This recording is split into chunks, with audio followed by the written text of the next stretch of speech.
Pozdrav svima ljudi, dobrodošli u moj novi video. Pred nama je još jedan pregled najzanimljivijih vijesti iz bosansko-hercegovačkog fudbala. Danas govorimo o Kerimu Alajbegoviću. Danas je velika utakmica Chelsea i Juventusa, prijateljska je utakmica. Da li će Kerim Alajbegović igrati debi protiv Chelsea koji ga je htio do zadnjeg momenta? Ermedin Demirović je otkrio da li napušta Stuttgart.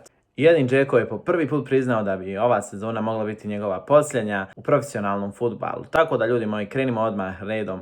Juventus se trenutno nalazi u Hong Kongu gdje obavlja završni dio ljetnih priprema za početak nove sezone. Juventus danas od 1:30 po našem vremenu igra veliku utakmicu protiv Chelsea, ali izgleda da navijači neće imati priliku vidjeti nova pojačanja od prve minute.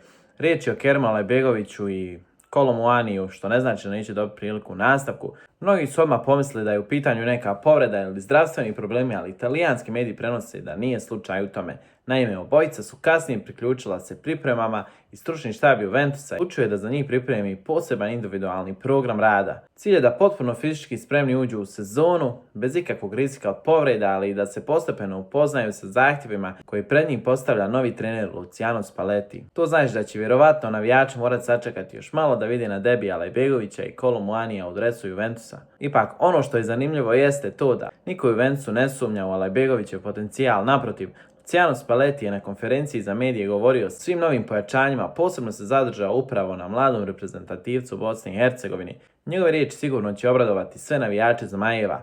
Spalletti je rekao da novi igrači donose novu energiju i entuzijazam ekipi, te da ih Juventus prati već duže vrijeme.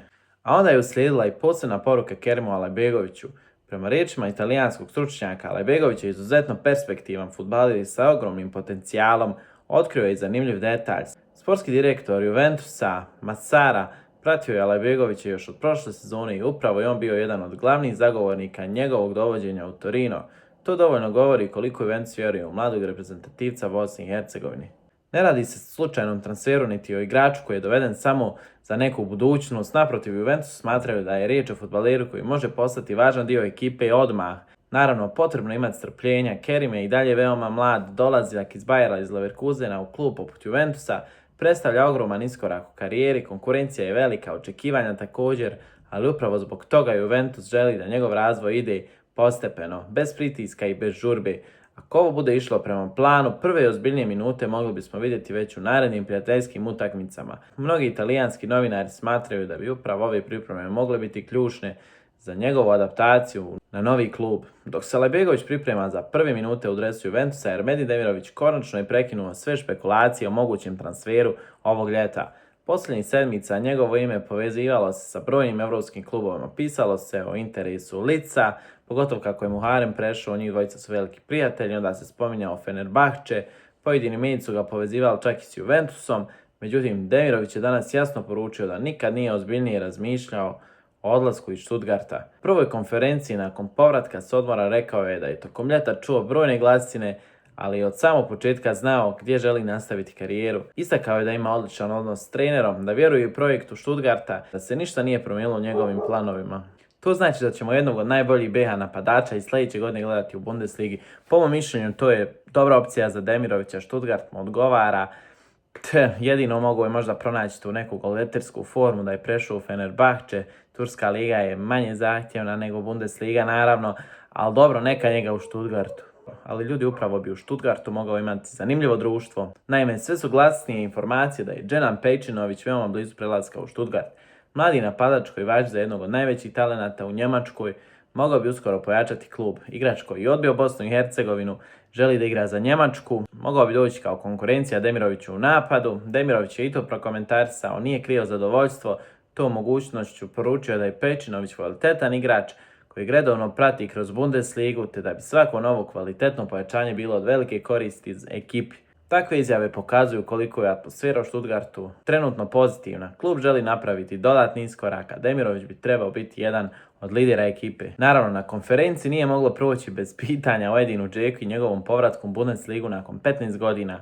Kapiten Bosne i Hercegovine ponovo će igrati Bundesligu, a Demirović nije skrivao koliko mu to znači. Posjetio je koliko je Dzeko važan i za reprezentaciju. Govorio je o zajedničkim nastupima na svjetskom prvenstvu i naglasio da je bilo posebno dijeliti teren s najboljim BH napadačem svih vremena. Posebno ga impresionira činjenica da se Dzeko i sa 40 godina vraća igrati jednu od najjačih liga Europe.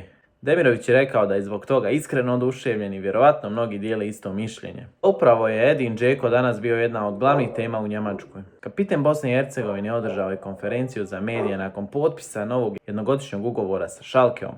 Tom prilikom izgovorio je rečenicu koja je rastužila brojne navijače.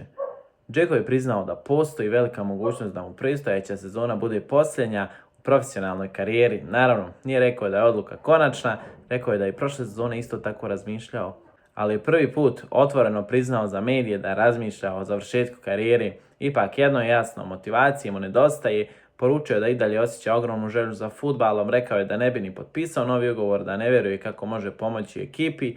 Njegov cilj je vrlo jednostavan, postizati golove u Bundesligi, upisivati asistencije i pomoći Schalke da ostvari što bolji rezultat u povratničkoj sezoni u Bundesligi. Također otkrio zanimljiv detalj iz privatnog života, priznao je da su ga upravo supruga i djeca nagovorila da nastavi igrati fudbal.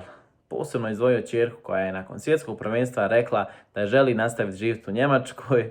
Na kraju upravo Schalke postao njihov novi dom. Novi stari dom zapravo, jer je prošle sezone, od polusezone Dzeko već igrao u Schalkeu. Također jedna od stvari koju su presudili jeste i povjerenje Edina Dzeke u trenera Mirana Muslića, ali želja da završi ono što je započeo s ovim klubom. Dzeko vjeruje da Schalke može imati uspješnu sezonu i želi biti jedan od lidera ekipe na terenu i u slačionici. Prema informacijama iz kluba propustit će prijateljski susret protiv Atalante kako bi u potpunosti dočekao duel protiv Real Madrida sredinom augusta. Navijači se nadaju da će upravo tada prvi put vidjeti Dijamanta u punoj snazi. Kada pogledamo ljudi sve današnje vijesti, Bosna i Hercegovina ima razloga sigurno za optimizam. Kerim Alajbegović dobija ogromno povjerenje u Juventusu, bukvalno Luciano Spalletti, trener Juventusa, je oduševljen Alajbegovićem. Ermedin Demirović ostaje u Stuttgartu, što je po meni jako dobro. Stuttgart je veliki klub, jak klub, Bundesliga je jaka liga, tako da mislim da je Ermedin Demirović tamo se već ustalio. Posjedujete neke liderske kvalitete u Stuttgartu, mnogi ga cijene, svi ga poštuju, vole, tako da neka njega tamo. A Dzeko i dalje prkosi godinama. U 41. godini igraće Bundesligu i želi postizati golove, rekao je otvoreno, zna da može pomoći ekipi i zna da može dosta toga napraviti u Bundesligi. Mnogi od njih ulaze u možda najvažnije periode svojih karijera, a mi ćemo koji uvijek pratiti svaki njihov korak. Kerim Alajbegović neće danas nastupiti sa Juventus, tako prenose mediji, ali opet nikad se ne zna, vidjet ćemo, utakmica počinje u 1:30. Ja sam iskreno se nadao da će Kerim imati tu prvu utakmicu protiv Chelsea koji ga je želio do zadnjeg momenta, ali je htio da ga pošalje na posudbu odmah. Kerim naravno na to nije pristao. Na kraju je Juventus koji je imao ozbiljniji plan njegovog razvoja, koji mu je nudio i minutažu, sigurne minute i bukvalno veliku ulogu, presudio i Kerim je odabrao Juventus, što je možda i dobro za njeg. Tako da ljudi moji, pišite u komentarima šta vi mislite, kako će se Kerim pokazati i koliko će golova postići u ovoj sezoni. Ja iskreno mislim da će postići 7-8 golova minimalno, da će imati isto dosta asistencija, samo da on dobije priliku, a njegov kvalitet ne sumnjamo. Kada je reč o Ermedinu Demiroviću, jasno je da interes Juventusa nije slučajan. Ermedin Demirović je prošle sezone igrao na mnogo ofanzivnih pozicija, pokazao da može pokriti mnogo tih pozicija u napadu, postizao je golove za Stuttgart, asistirao, taj njegov pritisak vršio na igrače, dosta zalaganja, truda, tako da vjerujem da je Juventus zainteresovan, iako Ermedin Demirović kaže da želi ostati u Stuttgartu i da ne razmišlja o odlasku. Ako će Pejčinović ipak doći u Stuttgart, teško stvarno, tu je i Undav da će Demirović ostati starter, tako da mislim da bi odlazak u Juventus bio i ok opcija. Iz duže vrijeme traži napadača koji nije samo klasičan strelac, nego fudbaler koji može povezati rezni red i napad, otvoriti prostor sa igračima i raditi veliki posao bez lopte. Upravo zbog toga Demirović se uklapa u profil igrača kojeg stara dama želi. Naravno, transfer neće biti jednostavan. Stuttgart nema namjeru lako pustiti jednog od najvažnijih fudbalera, pogotovo nakon što je klub izborio nastup na evropskim takmičenjima.